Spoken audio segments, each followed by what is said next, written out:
their causes. In the world of finance, we are often quick to forget the tragedies of the past, yet valuable lessons are to be had by exploring their causes and effects. After all, in a world of ever-changing rules, products, and services, history is the one constant that can guide us through the ambiguity.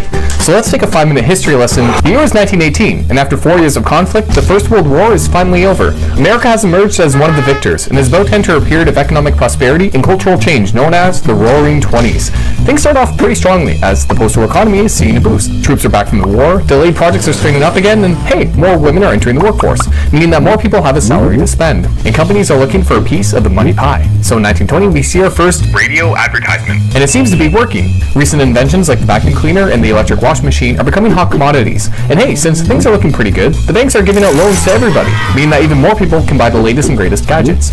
Before you know it, everyone's getting a car too, Henry Ford's T-model to be exact, and with it, life is becoming a lot easier. Now you can do the Charleston across town and be home for your evening smoke.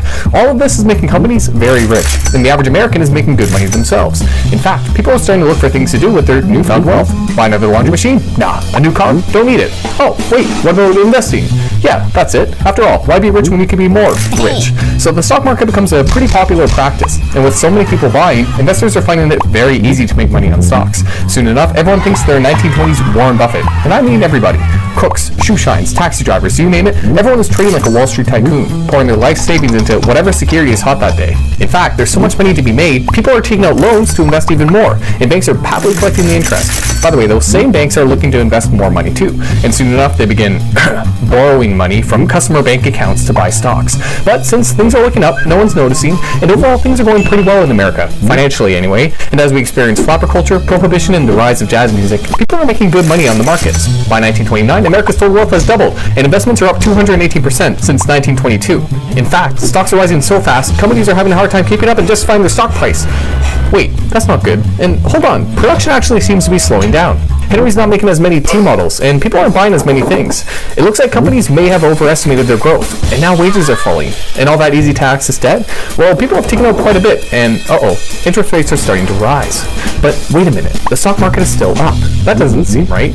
Even though the economy is looking worse for wear under the hood, investors are more or less ignoring these problems and buying and selling as if everything were exceptional. Sure, we see a few shakeups and close calls, but things are still largely positive, and people are still gambling on the markets. But over time, the voice of reason is getting louder, and investor uncertainty is increasing, which brings us to October 24th, 1929, Black Thursday as it's called, the theorized start of the Great Depression. Investors have been royally spooked, with headlines reading, "Prices of stocks crash in heavy liquidation." And when markets open, they start to sell. And I mean sell. 12.9 million shares to be exact. A new record. And at opening bell, things fall 11%. People are selling so much that price tickers can't keep up with the volume, so people don't even know what their selling price is. And all of this selling is dragging the stock market down, erasing large chunks of America's wealth, and things are about to get worse. While markets recover later that day, come Black Tuesday, it's an outright panic. The Dow Jones falls 12%, and that record we set last Thursday, yeah, we just broke it again.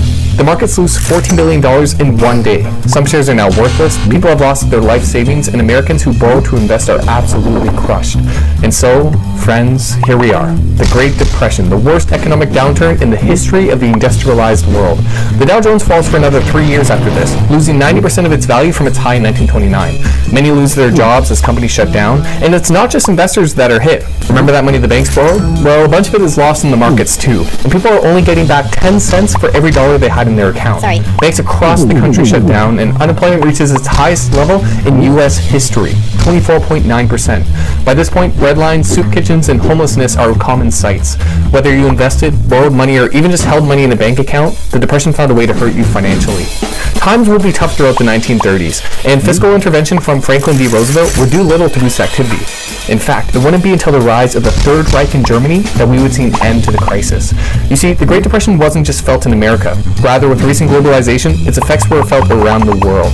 And in the darkness, we saw the rise of Hitler, who used the despair of the German people as a rallying call, ultimately leading to the creation of the Nazi Party and the start of the Second World War in 1939. The war created jobs in America, ironically ending one tragedy with the start of another. Experts can't agree on why the Great Depression was as bad as it was, but there were valuable takeaways from the hardship. It demonstrated just how powerful the greed and alternatively the fear of the markets can be when they get out of control, while demonstrating the destructive potential of speculation and debt.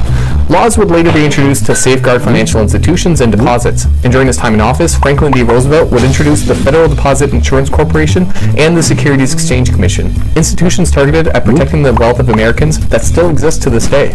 Few are left who remember the hardships of the Depression, but we'd be foolish to forget the lessons it provided. After all, fear, greed, and speculation are far from dead.